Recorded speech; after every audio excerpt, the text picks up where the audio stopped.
أعوذ بالله من الشيطان الرجيم. بسم الله الرحمن الرحيم.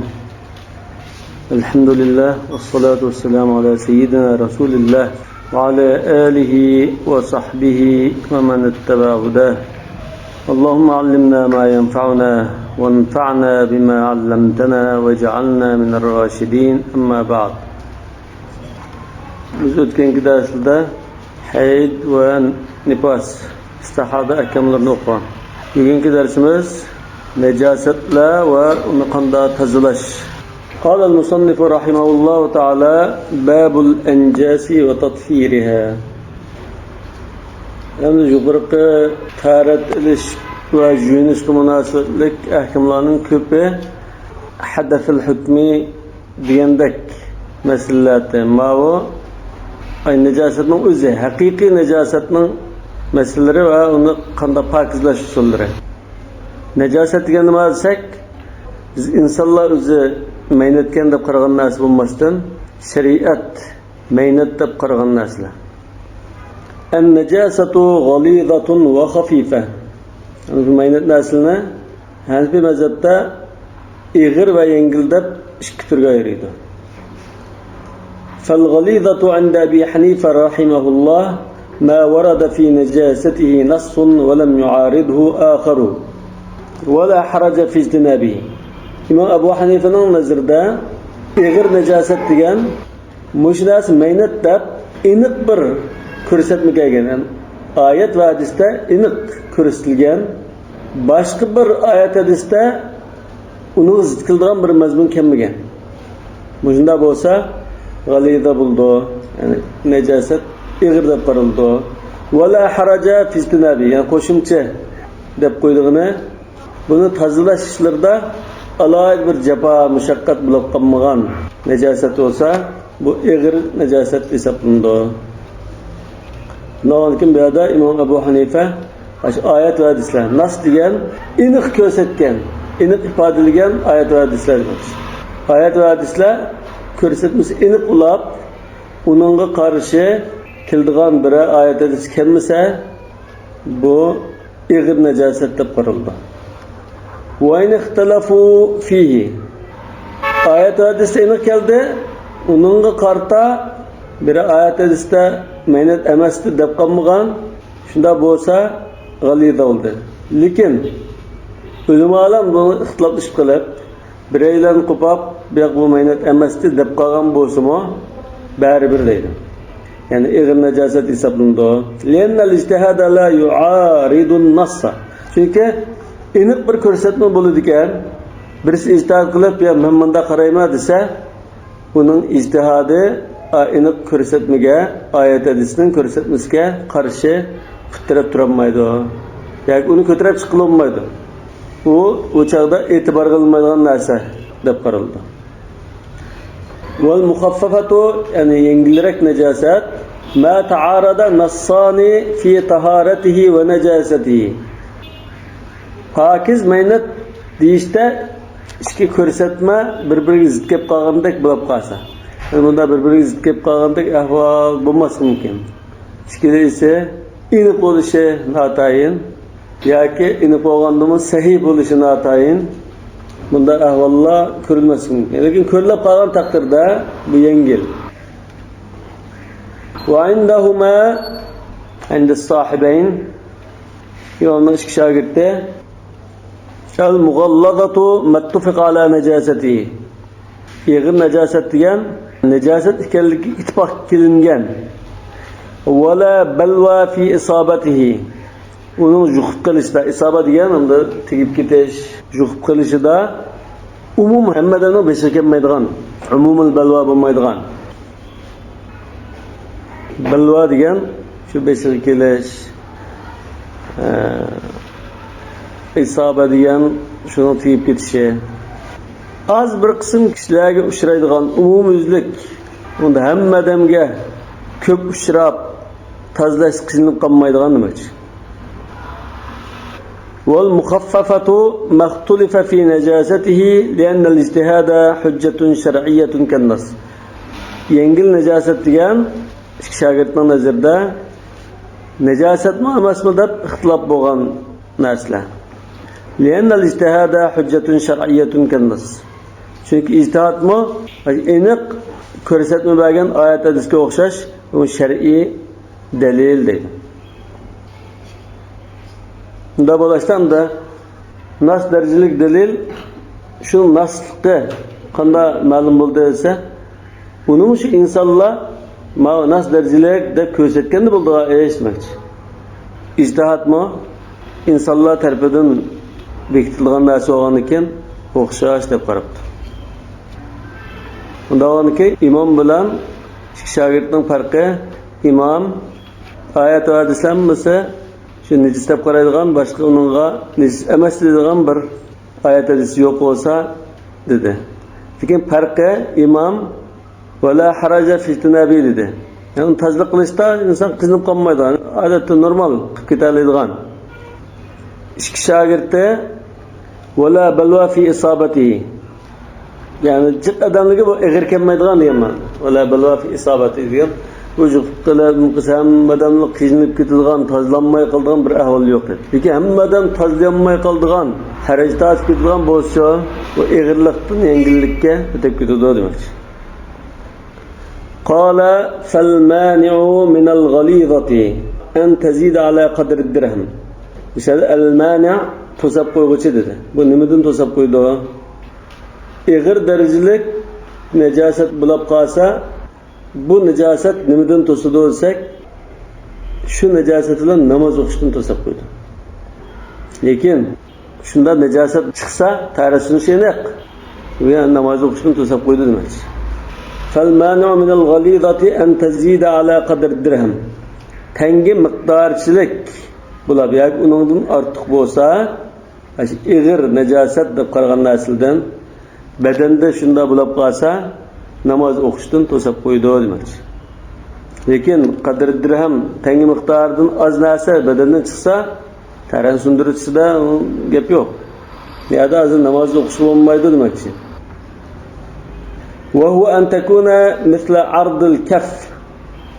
Bu shu tangi miqdori deganni mo'lcharlashda har xil mo'lcharlab baqqan. Ma birinchi qarashda alqanchilik debdi. Alqanchilik deganimiz o'sha alqanning chuqur tarafida shunchalik qildi. Ya'ni shu cho'nliqqa bilazikchilik bir narsa, shunchalik doira. لقول عمر رضي الله عنه إذا كانت النجاسة قدر ظفري هذا لا تمنع جواز الصلاة حتى تكون أكثر منه. Meynat narsa mening mushu tirmiqimchilik bo'lsa, shu najosatidan namoz o'qisa bo'ladi. Yani bu najosat namoz o'qishni to'sanmaydi degan deydi. Bundan ekan, ma birinchi qarashda alqan ichchilik shunda kenglikda bir joyda najasa, mug'allaza yoki ig'ir deb qaralgan najosat bo'lib qolsa, namoz o'qiyanmaydi demoqchi. Wa zufruhu kana qariban min kaffina.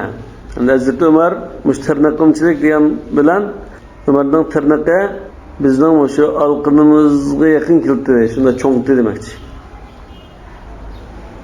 وعن محمد رحمه الله الدرهم الكبير المثقال. Muhammad debdi buni cho'ng tanga bilan o'lchaymiz. Shularning zamonidagi ishlatayotgan cho'ng tanga. Ya'ni bir danasining eg'irligi bir misqal keladigan tanga bo'yicha o'lchaymiz demoqchi. Al-misqal ay ma yakunu waznuhu misqalan. Ya'ni eg'irligi bir misqal keladigan. Bir misqal degan 4 gram charak. Şu 20 misqalan desak 85 gram chiqadi. Zakat vacib bo'lgan nisab. Fayuhmalu al-awwal 'ala al-masaha. Ishqil qarash kelgan ekan, Hanifi mazhab ulamolari buni muvofiqlashtirib, birinchi qarash, ya'ni alqanchilik yoki bilazikchilik miqdor degan qarashni bu ko'lam jihatdan inkana ma'ian suyuqlab qolsa, tarab ketgan ko'lami alqanchilik bo'lsa deb menda tushunda. Va qawlu Muhammadin 'ala al-wazn in kana mutajassida. Mutajassid degan jismi va qattiq bir narsa bo'lib qolsa, cho'nroq bir tangichilik deb tushunda deydi. Ham bu masalani ayirib taqiladi. Ulamalar hammasi ijmo kelgan bir joy bor. Az miqdorda jingnining uchidek chachrab ketgan ya ko'z ko'rinmaydigan miqdorda najosat bo'lib qolsa, ig'ir najosat bo'lsa, uni afu qilinib ketadi. Buni ular namoz o'qisa bo'ladi deb ittifoq bor. Lekin undan sal jiqrab qolib qolsa desa, buni bekitishda ulamalar har xil bekitib qo'ygan. Asosan ko'pchilik ulamalar azg'ini bo'lsa afu qilinadi dedi. Endi azg'ini deganni qana bekitmas. Chunki biz chalma bilan yoki shunga o'xshash tosh endi bir narsa bilan istinjo qilgan vaqtida chalma surtgandan keyin cho'qim shu o'rinda najosatning iznasi qoladi yoki az bir qismi qoladi dedi. Az bir qismi qoladi, undan keyin bu az bir qismi qanchalik doirada bo'ldi bo'lsa, shu tangichilik miqdorda bo'ladi deb tangi bilan bekitish shu yerdan kelgan. قال النخعي يعني إبراهيم النخعي أشو التابعي dedi أرادوا أن يقولوا قدر المقعد aslida maqatning miqdorchilik demakchidi bular فكنوا بقدر الدرهم عنه lekin davomli qamda shuni tilga ilib yurish yaxshi bo'lmaganlikdan chiroyli atab tangi miqdori deb kinoya qilgan deydi. Ya'ni shu maqat yo'lini istinjo qilgan vaqtimizda, chalma surtgan vaqtimizda shunchalik o'rinda ancha-muncha bir narsa qolsa-mu, afu qilinib ketgan bo'lg'achqa shu miqdorni ko'z tutmoqchi. Shu tangi miqdori deb atadi deydi. Va innama qaddarahu ashabuna bid-dirham. Yani bizning imomlarimiz, ashabuna degan bizning imomlarimiz bir tangi miqdori dedi. Nima uchun? Li'anna qalilan najasati afun bil ijma'. Chunki ozgina bir najosat bo'lib qolsa, jinning uchidek masalan, bir chikitdak bunda bo'lib qolsa, bu hamma olimning nazarida afu qilinib ketgan najosat. Kallati la yudrikuhal basar. Masalan, ko'zni ko'rgilolmaydigan ozlam narsa bo'lib qolsa. Va damil ba'udi, pashining qonlari, kichikgina bir juqib qolgan qonlar, val barag'it, bugilarning qonlari shunga o'xshash. Vel kathiru mu'tabarun bil ijma'. Ko'p bo'lib qolsa najosat namoz o'qisa bo'lmaydi bu holatda deb ittifoq bor. Faj'alna al-hadd al-fasila. Undan keyin biz hozir ikkisining o'ttirini, jiq bilan ozning o'ttirini ayiradigan fasilni tangi miqdor deb bekitdik. Akhdan min mawda'il istinja. Nimaga asosan desa, istinjo qilgan o'rinning ko'lamiga qarata deydi. Fa inna بعد الاستنجاء بالحجر إن كان الخارج قد أصاب جميع المخرج يبقى الأثر في جميعه.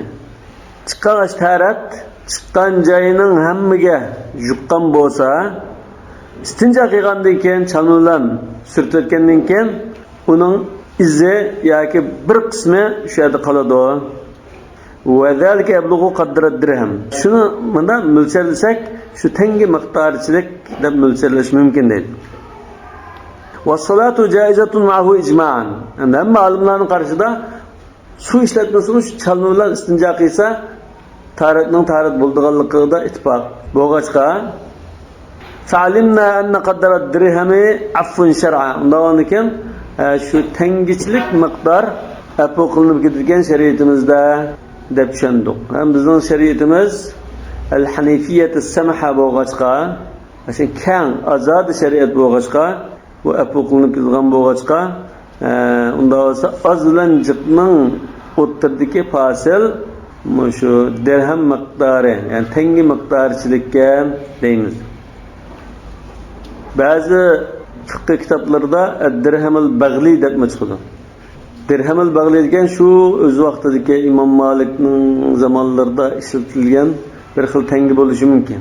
Bu tangining necha xillar bo'lib, ba'zisidan cho'ngroq bo'lsa, ba'zilar bu dirhamul bag'li degan qechirga nisbat berilgan tanga. Ya'ni bu qechirninki tizida, oldi putining tizida bir oq masalan yoki qora bir tangidek bir jumlaq belgi bor.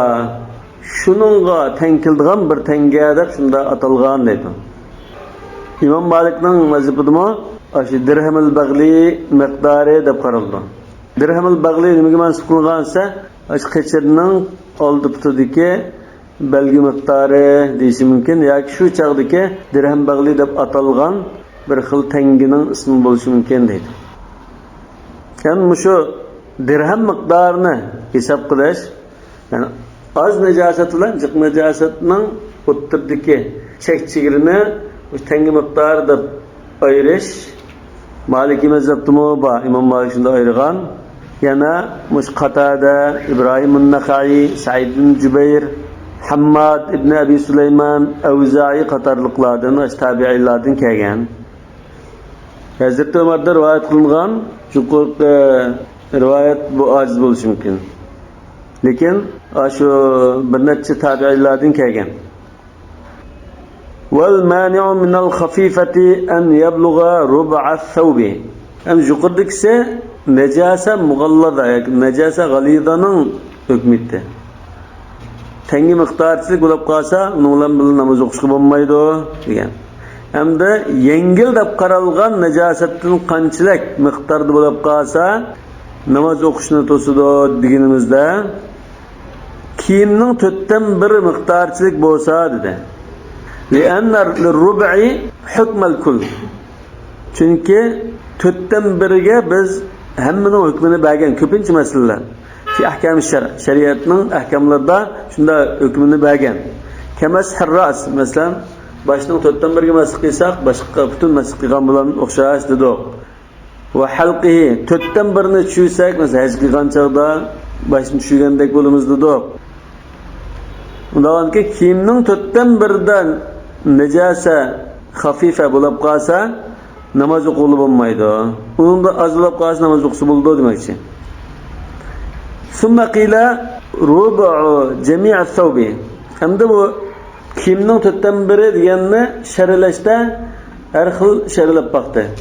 Butun kiyimning kishi kiygan kiyimning butun kiyimning 4dan 1. Rida izar olsun mesela, ya yektek olsun, tun olsun, ya bir qur kiyim olsun, hammaning 4dan 1 mi deyilibdi. Va qila rubama asabahu, yana qaysi bir parcha kiyimga tekkan bo'lsa najosat shu bir parcha kiyimning 4dan 1 deb. Kastunning yengiga tekkan bo'lsa, yangning 4dan 1, peshiga tekkan bo'lsa, peshning 4dan 1 degandek bunda o'lchiganlim bor ekan. Yani şu kiyimning qanday yerga tekkan bo'lsa, shu joyning 4dan 1ga tarasa bu najasa xafifa namoz o'qish bo'lmaydi deyilibdi.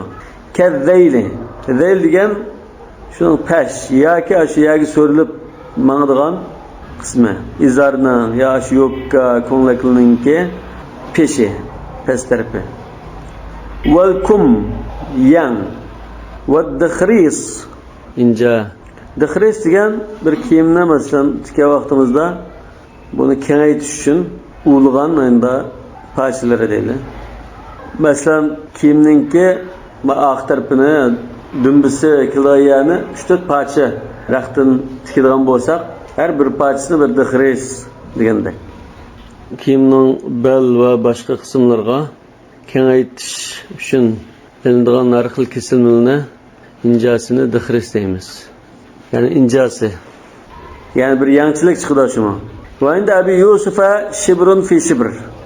Ebu Yusuf rahmetullahi aleyh bir gariş gelse, yani 40 sant kvadrattak mesela. 20 santim gariş desek, bu tarafı 20 santim, bu tarafı 20 santim. Şunda kölemde bolsa, rubu sav buldu demek iken. Ve indi Muhammed'in zira'un fi zira'. Muhammed bir gez yaptı. 45 santim deganda. Va anhu mawdi'ul qadamayn. Yani İmam Muhammed'in kelgan yana bir rivoyatda mawdi'ul qadamayn dasiyanchilik miqdorda debdi. Wal muxtarur rubu'. Yani bu mazhabda fatvoga yoki shunday ahkamda tanlaydiganimiz, hisob qildiganimiz 4dan 1 degan qarash shu. Yani bu 4dan 1 degan qarash qanday kelgan desa, zohir rivoyatda kelgan. Hakim old kitobni ixtisor qilib Al-Kafi deb atagan. Kafi degan kitobda İmam Abu Hanifa bilan Muhammad ikkalandan rivoyat qilingan qarash. Abu Yusufdan unda kelmagan. Zohir rivoyat. So'ngra Abu Abi Yusuf shibr fi shibr dedi. Muhammaddan zohir rivoyat emas, boshqa rivoyatda yana ikki xil qarash keldi. Zira fi zira mavdul qadamayn deb. Va an Abi Hanifa degina ma'lumda mush masalda zahir rivoyat emas. Ya'ni bir ajroq rivoyatda Abu Hanifadan bunda bir qarash keldi. Annahu g'ayru muqaddar. Buni manchilik, unchilik deb 4dan biri yoki bir g'iraj deb o'lchab yurmaymiz. Va huwa mawkulun ila ra'il mubtala. Mush masal duch kelib qolgan kishi o'zi bunda mo'lchallab ish tutadi. Li tafawutin nas fil istifhash. Chunki kishilar mavo bak ig'ir yoki jiqroq najosat bo'lib ketdi, mavo oz najosat deb ig'ir yengil yoki oz ko'p deyishda kishilarning bahsi o'xshash bo'lmag'achqa har odam o'zi mo'lchallab ish tutadi. Xuddi suv bir narsa tushib ketib qolsa, o'zi mo'lchallab ish tutsin degan bilan o'xshash. Lekin suv masalasida najosat suv tushib ketsa, suv mehnat bo'ldim deb tartilish masalasiga duch kelgan kishi o'zi mo'lchallab ish tutadi deganimiz shu masalada zahir rivoyatda. Lekin ma kiyimga najosat yuqqan masalada zahir rivoyat 4dan 1 bilan mo'lchallash.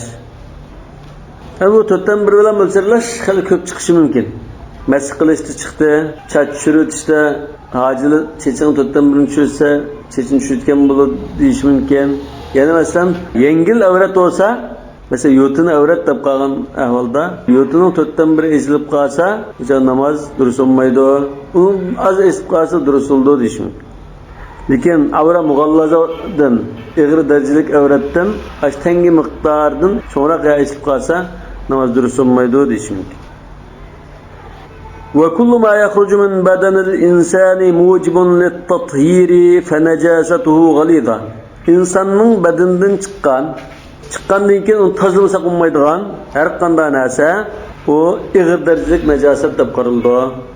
Kal-g'aib, cho'ng tarat, wal bawl, kichik tarat, va dam, qon, va sadid, jirang, wal qay, qusuq. Wala xilaf fi. Bunda ixtilof yo'q. Va kadhalika al-mani. Shundaqla manimo insonning badanidan chiqqandan keyin tozalash kerak bo'lgan narsa. Lekin bunda ixtilof bor. Yuqori qildi ixtilof yo'q. Manida ixtilof bor. Liqawlihi sallallohu alayhi vasallam li Aisha radhiyallohu anha in kana ratban faghsili. Hazrat Aisha unda degan edi. Mani hul bo'lib qolsa yuyiting. Va in kana yabisan qurib qolgan bo'lsa fafruki uluting dedi. Yani kiyimda bo'lsa ulutish mumkin, badanda bo'lsa tatilitish mumkin. Wa qawluhu sallallohu alayhi vasallam li Ammar ibn Yasir radhiyallohu anhu innama yughsalu thawbu min al-mani wal-bawl wad-dam. Kiyim degan manidan, suydikdan va qondan tozalandi. Bundan boshqa bunda bir narsa bo'lib qolsa tozalmasin bo'ldi degandek. Lekin bu ajiz rivoyatdan. Agar bu sahih bo'lgan bo'lsa, manidan yuyish kerak bo'ldi deganliklar mani degan mayni aytganda bilan masalani hal qiladi. Lekin ilgariga yo'l holatda bo'lsa yuyitish, quruq bo'lgan bo'lsa ulutish yo tatilitish degandek mazmundagi hadislar sahih hadislar bor. Masalan, Sahih Muslimda laqad ra'aytuni va inni la ahukkuhu min thawbi Rasulillah sallallohu alayhi vasallam yabisan bi dhufri. Rasulullohning kiyimidan tirnoqim bilan tatlab chiqardim degan. Va undan boshqa sahih hadislar bor. Yani o Hanifi mazhabda yo'l olsa yuyitish, quruq olsa cho'qim tatilab bo'lsin, g'ijib bo'lsin chiqarib o'tish degandan bu maynatgan degan hukmni chiqardi. Maynat olmasa uni yuyib avvarilmaslik kerakdi, tatilab avvarilmaslik kerakdi. Shuni namoz o'qiyverdi. Ulutib, tatilab, yuyib chiqarib o'tishni ko'rsatganlikka bu maynat deganlikning alomati deydi.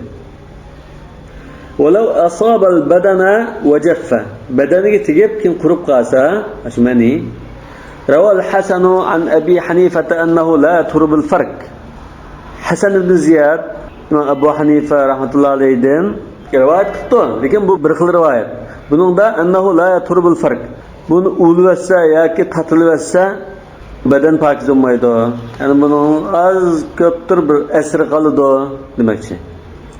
وذكر الكرخي أبو الحسن عبيد الله بن الحسين الكرخي عن أصحابنا bizning imomlarimiz ashabına degan shu imom bilan ikki shogird şeylarni ko'z tutdi.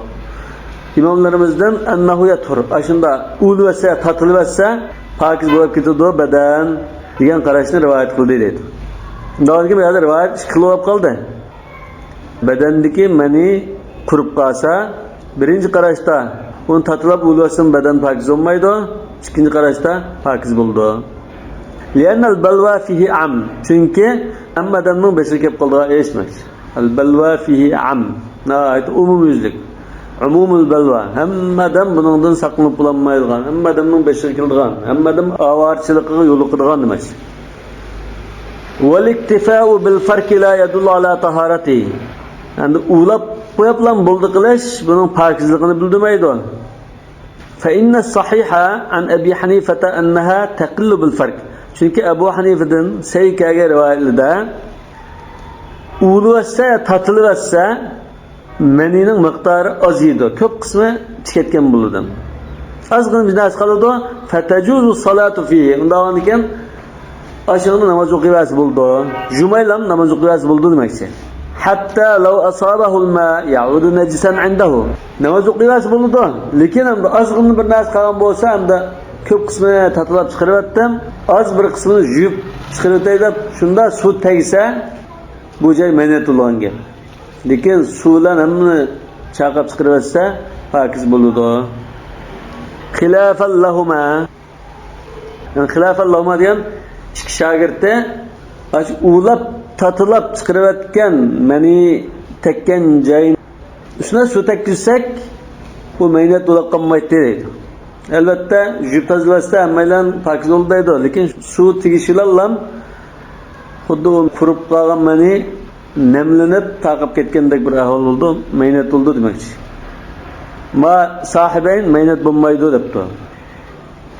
ثم رأينا كل ما يوجب الطهارة كالغائط والبول ودم الحيض والنفاس نجسا.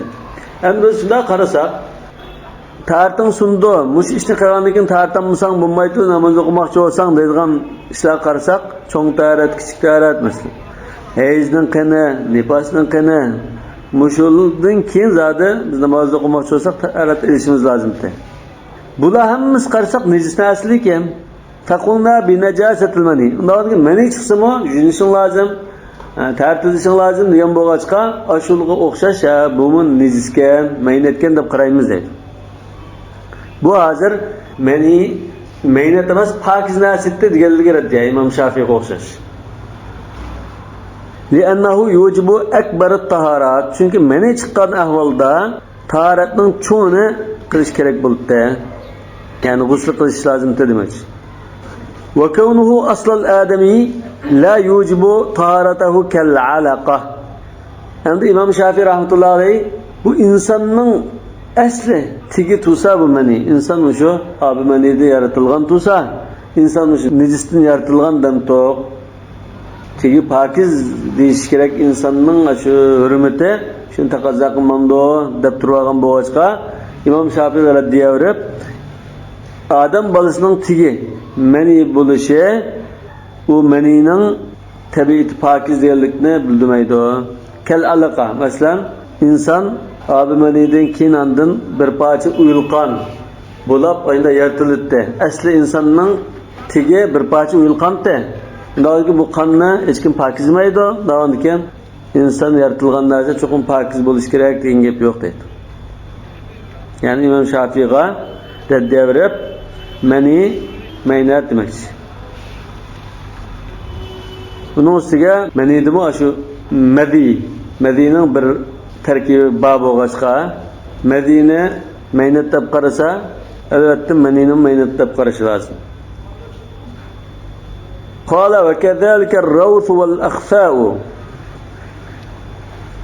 Yana ig'ir najosatlar qatoridan tizak, mayoq, ot, kala, tuga shularningki tizaklar deydi. Ar-rawth deganni otning kididoq. Al-akhfa degan kala va tugilning bo'lishi mumkin. Tizaklar deymiz endi buni. Mayoqlama shuning ichida. Va bawlu ma la yukalu min ad-dawabi. Yana go'shini yulanmaydigan hayvonlarning sudiki. Bu mu ig'ir darajalik najosat. Inda Abi Hanifa rahimahullah. İmamning nazarida shunday ekan. لأن نجاستها ثبتت بنص لم يعارضه غيره. İmam ig'ir darajalik najosatni nejosatlikni ko'rsatgan bir oyat hadis kelgan, nejosat emas deydigan bir oyat hadis buni zid kelmagan bo'lsa, ig'ir darajalik deb qaraymiz degan bo'lg'achqa, ya'ni suydiqning ig'ir darajalik nejosatligida hadis kelgan, buningga zid keladigan boshqa hadis bo'lmagan ekan, suydiqningki maynallikka ig'ir bo'ldi deb qaradi. Va huwa qawluhu sallallohu alayhi vasallam fi rawth, u bo'lsa-mu mushu tizak masalasida innahu rizsun dedi. Hozir hamda va kadalika rawth wal akhfa deganga demoqchi ekan.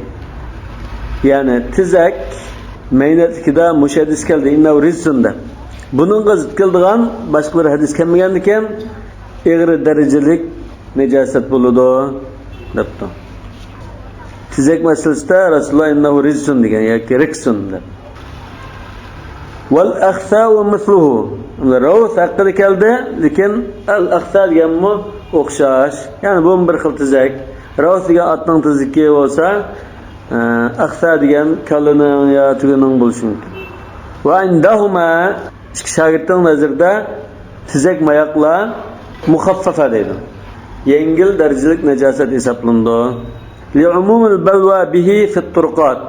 Chunki yo'llarda hammadan buningdan saqlanma. Yo'lda mangsa kiyimiga, oyoqqa tizaklar, mayoqlar shu yuqib qolgan ahvollar bor. Va uqal ixtilafi, yana buningda ixtilof bo'lgan.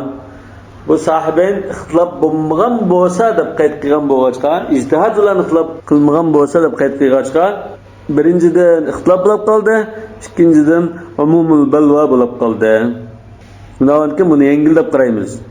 Yani hammadan duch kelib buni saqlanmaydigan bo'lg'achqa, buni ig'ir desak, kishilar qiyinchilikda qoladi. Shunga hammalarning bashi qildigan yengil bo'lish kerak. Fa'inda Malikin, yani Imom Malikning qarashida al-arwaf kulluha tahira. Tizaklarning hammasi pokiz deb qaraldi ekan. Va inda Zufar rawth ma yukalu lahmuhu tahir. Zufarning nazdida go'shi ildigan hayvonlarning tiziki pokiz ekan. Masalan, qo'yning mayiqi, kalining tiziki degandek. Va li Abi Hanifata, Abu Hanifaning daliliga kelsak, annahu istahala ila natinin wa fasad. Asli bu pokiz bunda bida masalan, ya kashna qunaq, qashna yem xashak bo'lsa-mu, lekin bu natin degan sesq bir narsa va fasad degan buzilib ketgan bir narsaga aylandi dedi. Istahal degan boshqa bir narsaga aylanib ketdi. Va huwa munfasilun an hayawanin yumkinu taharruz anhu. Ana bu mujna bir mehnat narsa bir hayvondan chiqdi. Hayvondan chiqqan bu tizakdan biz saqlanish imkoniyati bor edi. Saqlang'ili bo'ldi. Fasarakal adami. Undan keyin odamning ta'tiga o'xshash bo'ldi. Odammi tazliq qilib saqlana olgan ekan, hayvonning tizikidanmi tazliq qilib saqlana oladi demoqchi. Va daruratu fil ni'ali. Ba'zi kitoblarda fil bigal dedi. An-ni'al demoqchi. Va daruratu fil ni'al. Ni'al kashla. Yani yo'lda bu tizak mayoqdan dastlab saqlanmaydiq degan bo'lg'achqa, sahiban Abu Hanifa dedi, saqlanmaslik oyoq kashda. Kash yuqudi, boshqa kiyimga yuqmaydi. Va qad qulna bit-takhfif fiha. Biz uni tozalashda yengillatib qarab buni hatta tathura bil masah. Uni bunda yagi suvvatsak, masah degan o'sha yagi surtvatsak demakchi. Yoki yagi dastlab turib yagi survatsak pokiz bo'lib ketadi dedik. Va bima zakarna min al-hadith va bil ma'quli kharaja al-jawabu an qawl Malik va Zufar. Imom Malik bilan Zufarga raddiya berishda biz yuqorida bayon qilgan hadis bilan aqli dalil yetarli dedi. Yuqorida bayon qilgan hadis innahu rizsun degan hadis. Ondan keyin aqli dalili annahu istahala ila natin va fasadin va huwa munfasilun an hayawanin yumkinu at-taharruz anhu fasara kal adami, yani ash qiyas demakchi. Ma'qul dalil degan. Qala va kadhalika bawlul fa'rati. Chashqanning suyudikimi shundoq, ya'ni ig'ir najosat. Va qur'uha, uning mayiqimi. Lima taqaddam, yuqorida biz bayon qilgan shu innahu riksun degan hadisga asosan. Bu bir xil tizakka mayoqmi. ولإطلاق قوله صلى الله عليه وسلم استنزهوا من البول. Yana bavlul fara deganning dalili istanzihu min al-bawl degan mushadis deydi. Yani suyudikdan bak saqlaninglar degan mushadis. Yani bu meynat deganni ko'rsatdi mushadis demak. Wal ihtirazu anhu mumkinun fil ma.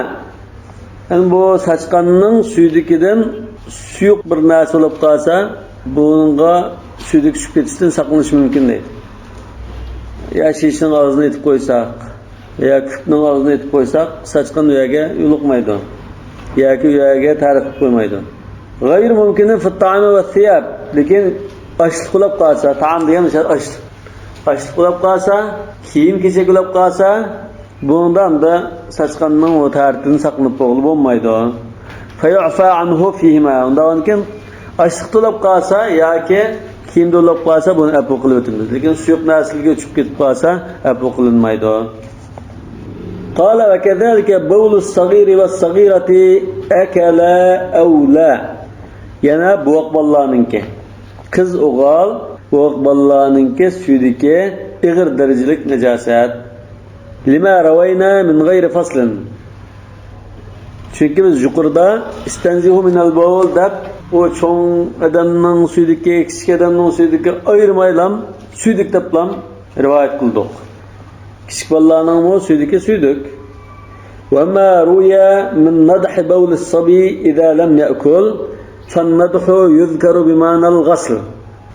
Endi o'g'ilning suyudiki bo'lib qolsa, azroq suv chaqvatsang bo'ldi, lekin qiz bolaninki suyudikini yuvish lozim degandek ajna rivoyat kelgan.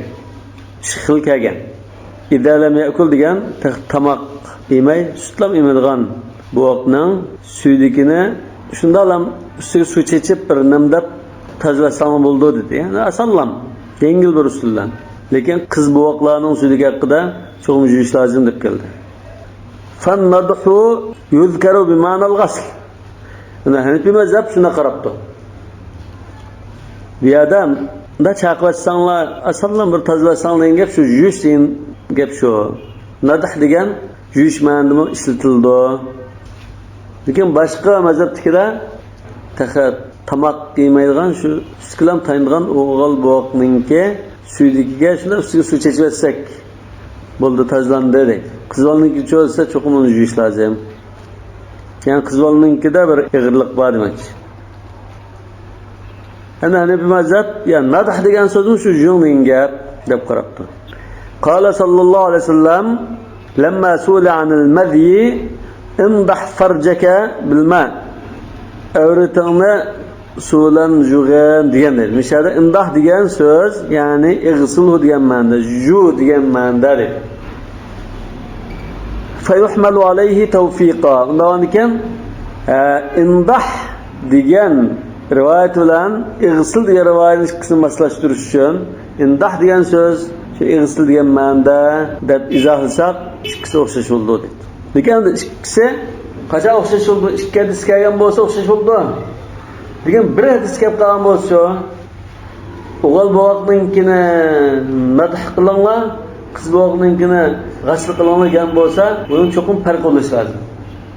Buni ikkisi bir ma'noda desak, shu ikkisini jumlar degan bo'ldi. Bunda ayrishdan hech qanday farqi yo'qdi. Lekin amaliyotda ikkisining farqi bor. Qiz buvoqning suyudikida tarkibida zot bir ig'irlik bor. Bu bir haqiqatim. Qala al-musannifu wal maniyu najisun. Endi manini najis deganda yuqorida qistirib o'tganda. Endi bu yerda manidin qanday tozalik qilish haqida ayrim bir to'xtalibdi. Manining najisligida ulamolarda ixtilof bor. Hanifi mazhab, Maliki mazhab najis deb qaraydi. Shafiy mazhab, Hanbali mazhab pokiz deb qaraydi. Hanifi mazhabda al-mani najisun. Yajibu ghaslu rabbihi. Navalki bu mani hamda tahvil mani bo'ladi yoki qurib qolgan mani bo'ladi. Najis degani kim qanday tozalaymiz? Tozalash usuli haqida to'xtaldim. Yajibu ghaslu rabbihi. Hul holatda bo'lsa yuvish lozim. Va yujzi'ul farqu fi yabisi. Qurib qolgan ahvolda buni uvlasa yetarli deydi. وَقَدْ بَيَّنَّا الْوَجْهَ فِيهِ Biz ulvatsanim uchun pokiz bo'ldi dedik. Bunun sababini yuqorida bayon qilib o'tdik. Ya'ni ulvatgandan keyin buningdagi najosat yengillaydi. Yani 90% ulash bilan tatalash bilan tushib ketadi. 10% qolgan ahvoli buni hammani yig'ib akasekmi, qadar dirhamchilik miqdorda bo'lmaydi. Az narsa apu qilinib ketgan bo'lg'achqa mayli etimiz dedi. Va fil fatawa, bu fatawa degan so'z yuqoridami bir qitim chiqdi. Bu Hanifi mazhabda biz imomdan kelgan qarashni 3 turga bo'lgan. Zahir rivoya, an-navadir, zahir rivoya degan ishonchli rivoyat. Shu Imom Muhammadningki 6 kitobida kelgan qarashlar. An-navadir degan ikkinchi darajalik manbalar, 3-chi darajalik manba al-fatawa val waqi'at degan. Bu nimadan iborat desa, imomlardan bir masala haqida bir qarash kelmagandan keyin shu mashayixlar yoki navri shogirdlar, paynavri shogirdlar binoz deb baqqan onlar. O'zi ishtihod qilib bergan javobni fatvolar deb ataydi. Undan keyin bu 3 darajalik manbalarda shunda kelgan deydi. Mararatu kulli shay'in kabawlihi. Har qanday bir hayvonning o't suyuqligi ashudikula o'xshash. Esa qo'yin so'ygandan keyin uning o'tini oldigan gap jigarga temib ketishi mumkin, go'shtga temib ketishi mumkin kesib ketsa. Bu shu hayvonning sudikula o'xshash deyilibdi. Bu gapni kimda? Imomlardimida? Yani ashabına yoki imom va sohiban demida? O'ldan keyin kelgan navri shogirdlar va undan keyin kelgan ulamolar shunda dedi deydi. Va idza ijtarra al-ba'iru tuga, ba'ir degan tuga ko'chsa deydi. Ko'chiga vaqtida ko'chaydigan ayollar bor. Masalan, qo'y, kalim ko'chaydi ekan masalan. Tuga buni ko'chaydi. Aldirashliqda boshqa ularning qonuni tezroq yolay deb yo'ldan gel. Yo'ldan ekan, uni aldirmay qayta chaynab yutib oladi. Yo'q, boshqa bir qadam chirkitib qilib, yana asta chiqarib chaynalib yutadi. Tugi ko'chab qolsa, fa asaba thawba insanin, bir insonning kiyimiga ash ko'chayotgan chaqda, qayta chaynayotgan chaqda og'izdagi shu halab tiyib ketsa, fa hukmuhu hukmu sirqinihi. Ash og'izdagi chaynayotgan ash halabning hukmi uning tizgidek deydi. Sirqin deganmi shu tizak, qig' degandek mazmun. Sirqin yoki sirgin yoki sirkin bu farsi so'zi bo'lishi mumkin. Li usulihi ila jawfi. Nima uchunsa bu bir qatim dastlabda buni yutayotgan chaqda ashqazon bir qatim kirgan. Ashqazon kirgandan keyin yoki najosat bilan aralashib, bu bir najosat bo'lib, undan keyin og'zi chiqqan chaqda uni kiyim yuvib ketdi.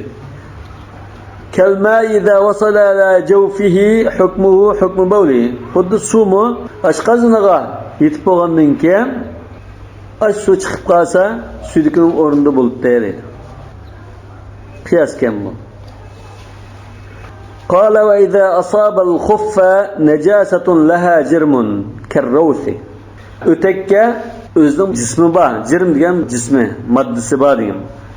Jismi bor, moddasi bor, tutumliq bir jismi bor bir najosat yuqib qolsa, masalan tizak. O'takda tizakka dasabdi masalan. Wal azira degan insonlarning shu tarti. Pishab ganda deganda. Yoki al-g'oib deymiz. Ashuni dasab solgan bo'lsa, fajaffa fadalakahu, keyin qurib qopdi. Qurib qolgandan keyin yaga toza surkab, ulab surkabdi. Fadalakahu bil ardi jaza. Yaga obdan surtsa, uningda namoz o'qisa bo'ladi. Warratbu wa ma la jirma lahu kal khamri. Endi hul ulab qolsa, o qurib qolganning ishi. Hul holatda ulab qolsa, wa ma la jirma lahu kal khamri. Yana o'zining jismi yo'q, ya'ni qattiq bir moddasi yo'q, lekin shu suyuq bir narsa bo'lsa, suyuqqa o'xshash, aroqqa o'xshash, kal khamri wal bawl la yujzu fihi illa al-ghasl. Jumasa bo'lmaydi deydi. وهذا عند أبي حنيفة رحمه الله. Bu imamның qarışı. Hozir biz yuqorida bayon qilganimiz imamның qarışı. Hanifi mazhabda mush hisob bo'lg'achqa shuni tanlab oldi. Hamda Abu Yusufning qarışı shu desa, yujzi'ul mashu fihima illa al-bawla wal khamra. Suydik bilan haraqdan boshqasi bo'lib qolsa, endi suyuqlik najosat bo'lsa demakchi, surtasi bo'ldi. Nam, ayni maynatchilik bo'lib qolsa, suyuq maynat bir narsa bo'lib qolsa, suydik bilan haraqda zajuish lozimki. Uningdan boshqada surtasi bo'laverdi dedi. وقال محمد لا يجوز فيهما إلا الغسل كالثوب. Muhammad abdu suyuqlik olgandan keyin bu jumusi bo'lmaydi. Araq olsun, sudik olsun, yoki boshqasi olsun, najosatlar bo'ldi ekan, o'takka tekkandan keyin yuvish lozim. Xuddi kiyimga tekkan bo'lsa yuvish lozim bo'lgandek dedi. Vali Abu Yusufning dalili itlaqu qawlihi sallallohu alayhi vasallam idza asaba khuffa ahadikum aw na'lahu adan falyadlukhuma fil ardi wal yusalli fihima. Birinlarning kashiga maynat nasib ketsa, juqib qolsa, buni ziminga toza surtvasin, ulab surtvasin dedi. Yoki surtib, ashu namoz o'qiyversin. Fa inna zalika tahurun lahuma. Surtish ashu paykashni pokizlaydigan narsa debdi. Min g'ayri faslin baynal yabisi var ratbi. Buningda quruq, hil deb unda ayrimida. Wal mutajassidi va g'ayrihi. Yani mutajassid debdi. Wal mutajassid va g'ayrihi. Yani qattiq narsa olsun yoki suyuq narsa olsun, quruq narsa olsun, hil narsa olsun deb unda ayrish bo'lmadi. Qanday o'stirtsa bo'laverdi demak. Valid daruratul amma. Yani umumiylik insonlar shunda dastat soldigan bir ahvollarga duch kelib tazlash zarur bo'lib qolg'achqa buni bir yengillik bo'lish lozim. Va alayhi aktarul mashayix. Mashayixni biz Hanifi mazhabdagi ash 3 imomga shogird bo'lmagan keyin kelgan ulamolar dedik. Yoki O'rta Osiyodagi shu keyin kelgan ulamolarni mashayix dedik. Shuni hammasi ko'pchiligi mashayixning ko'pchiligi mushqarashni tanlabdi. Nima uchun desa, ma hadis sayyid bo'lg'achqa shuni tanladi bular. Vali Abi Hanifa hada al-hadith. Abu Hanifa bu hadis sayyid bo'lgan ekan, ya'ni Abu Hanifa shu hadisni dalil qildi deydi. Lekin Abu Hanifa buni quruq, qattiq tizaklardek ashunda narsalar juqib qolgan ahvolda deb mazmunni tushunibdi. Hamda hil narsa bo'lib qolsa, ida musahabil ardi yatalattahu bihi al-khuff akthar min makan. Hil narsa bo'lib qolsa, o'takka juqqan ahvolda biz yerga sursak buni, bu texmi maynat bo'ldi, o'takni texmi maynat qiladi deydi. Laydak bir narsa paydo bo'lib, najosat aralashgan laylab texmi maynat qiladi. Fala yutahhiru. Undan keyin u ziminga yoki yerga surtitish o'takni pokizlayolmaydi. Bixilafil yabs, lekin quruq narsa bo'lib qolsa, buning aksicha yerga surtvatsak, o'takni pokizlaydi. Yanal khuffa la yatadakhaluhu illa shay'un yasirun. Chunki o'tak deganga ozgina bir narsa singib kirishi mumkin. Quruq maynat narsadan ozgina narsa singib kira olishi mumkin. Va huwa ma'fuun anhu. U ozgina bir narsa kirsa, odatda afu qilinib ketadi. Va la kadalika al-bawlu wal khamru. Lekin sudik bilan araq unda emas. Bu to'kilib ketib qolsa oyoqning ichiga singib kirib ketadi demakchi. Li'annahu laysa fihi ma yajtadhibu mimma 'ala al-khuffi fayabqa 'ala halihi. Li'annahu laysa fihi degan sudik to'kilgandan keyin yo araq to'kilgandan keyin buni yerga surtvatsak, u to'pa purumning yoki channing terininki ichiga qat-qatiga singib ketgan u sudik bilan tortib taziltanmaydi deydi. Undan keyin bu nima holat qoldi? Yani shu sudik bilan araq bilan maynat isib ketgan holatda qilaverdi deydi. Surtgandan keyin bu. Kallazi lahu jirmun hatta lahu lusiqa alayhi tinun. Shunga hatta yana shunga uningga lay chaplashib qolsa, tinun ratbun aynam patqaqlay chaplashib qolsa, fajaffa uningdan keyin qurib qolsa, summa dalakahu jaza. Ondan keyin surtayotgan bo'lsa, agar o'chaga joiz bo'ldi. Ya'ni quruq tizak emas, lay, patqoq juqib qolgandan keyin bu patqoq qurib qolsa, u chaqda surtayotgan bo'lsa, yerga tushib ketibdi. Lekin o'l holatda bu to'liq tushib ketmaydi deydi. Kallazi lahu jirmun. Ya'ni maddasi bor, qattiq bir najosatga o'xshashlam, bu keyin qurib qolgandan keyin tushib ketdi. Ya'ni u keyin qattiq najosatga aylandi. Qurib qolgandan keyin. Yurwa zalika an Abi Yusuf. Mush qarashmo Abu Yusufdan ketdi. Wa bi khilafi thawbi. Yani bu kiyimga o'xshamaydi dedi. Yani o'tak yoki kash kiyimga o'xshamaydi. Li'annahu mutakhallalun. Chunki kiyim deganning uni orliqqa narsa ketadigan narsa bu. Fatatadakhaluhu ajza'un najasa. Undan keyin najosatning parchalari orasiga kirib ketadi. Fala tazulu bil mash. Undan keyin uni surtib qo'yish bilan tozalanmaydi. Fayjibul ghasl. Undan keyin yuvish lozim. قال والسيف والمرآة يكتفى بمسحهما فيهما قلج شمشر والمرآة أينك بولغا أشندا مينت ناسل جقب قاغان أهوالدا يعني إغر درجلك مينت ناسل جقب قاغان أهوالدا bunu şunda sürtüvetse kifaya değil. Pakiz buludu. لأنهما لصلابتهما لا يتداخلهما شيء من النجاسة فتزول بالمسح. Çünkü buna kattık. Silik nasi olacak'a, bunu arasıqa onda meyne nasi kirip gittiği ahol yok. Meyne nasi sınıp gitemeydi. Bundan sonra şu üstüdülen olacak'a sürtüvetsek tazlanıp gidiyordu öyleydi. Misal olsun. Subhanakallahumma bihamdik. Eşhedü en la ilahe illa ente estağfiruke ve etûbü ileyk.